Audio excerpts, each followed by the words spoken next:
So let's take what we know about the guessing game and entropy and bring that together to understand something about source coding. So remember, in the guessing game, I gave two possible strategies. Now, from the point of view of source coding, what these two strategies correspond to are two different code books encoding the four possible values: red, green, yellow, or blue. And to see that, we can look at the encoding tables.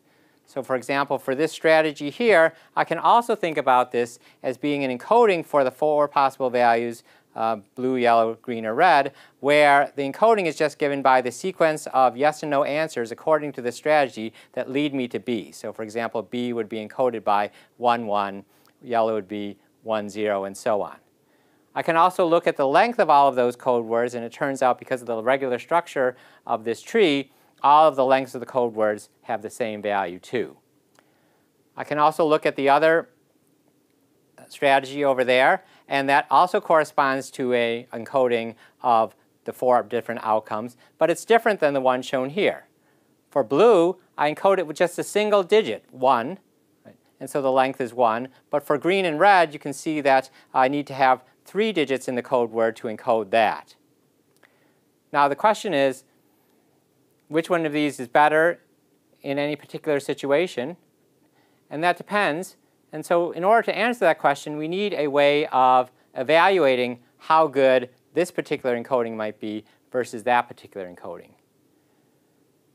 Now, when we're talking about strategies in the guessing game, we might suspect that one of these strategies might be better in one situation than the other. And it turns out that those two notions are very, very closely related to each other. And what we can talk about then to evaluate the different encoding schemes is the average code length.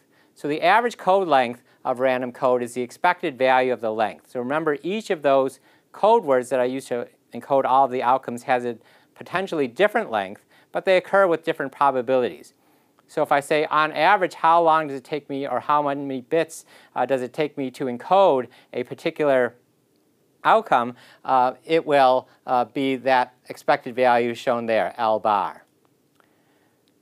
This also corresponds to, in the strategy context, the average number of questions I would have to ask before I could guess your answer, assuming that you're choosing the response to my question, which of those is your favorite color, according to the probability distribution shown. Now it turns out that we can tie this to our discussion of the entropy, because it turns out that the entropy of the distribution of P sub k is a lower bound on the average code length. Right? So that tells us really how well we can do. And so the lower the entropy is, the better we can do, and to some extent, the easier that guessing game is. Let's take a look at two different probability distributions and evaluate the average code length for those two different strategies or code books. Let's first take a look at the uniform probability distribution, where all of the four choices are equally likely to occur. We've already seen that the entropy of this distribution, h, is equal to 2.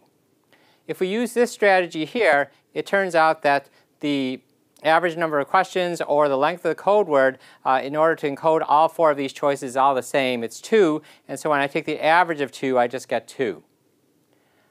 For the other strategy over there, what we can see is that sometimes it takes us 1, sometimes 2, and sometimes 3 questions or bits to encode the outcome. Those occur with different probabilities, or actually they all occur with the same probability in this case. And so if I take the expected value of the different code lengths, what I get is 9, right? 3 plus 3 plus 2 plus 1 divided by 4, or 2.25. And so what we can see here is that the average code length for this strategy here is smaller than the average code length for that strategy there. So that means that it will take less bits to encode on average if I use this coding scheme, or if I'm playing the guessing game, if I use this strategy for that probability distribution, I'm going to be able to get to the answer on average faster. Now let's change the probability distribution and see what happens. So we'll use a new probability distribution that captures the idea that I have a preference for blue, and then yellow, and then green and red. And so we've seen this probability distribution before, and we know that the entropy is 1.75. Now if I use this coding scheme or guessing strategy, it's going to take me always 2 bits or 2 questions to get to the answer or encode the value. And so even though I've changed the weighting factors here, the weighted average is still 2.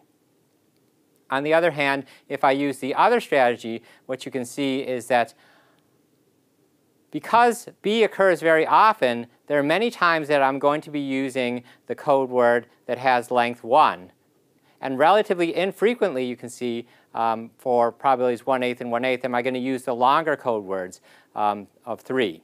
And so if I compute that weighted sum, what I'll get is 1.75. And that suggests then that for this probability distribution that I show here, the coding strategy shown over there is going to be the better one in terms of lower bits on average. In fact, we can tell that this is actually the optimum strategy because of the fact that the average code length shown here is exactly the same as the entropy. And remember, the entropy tells us the best performance that we can get.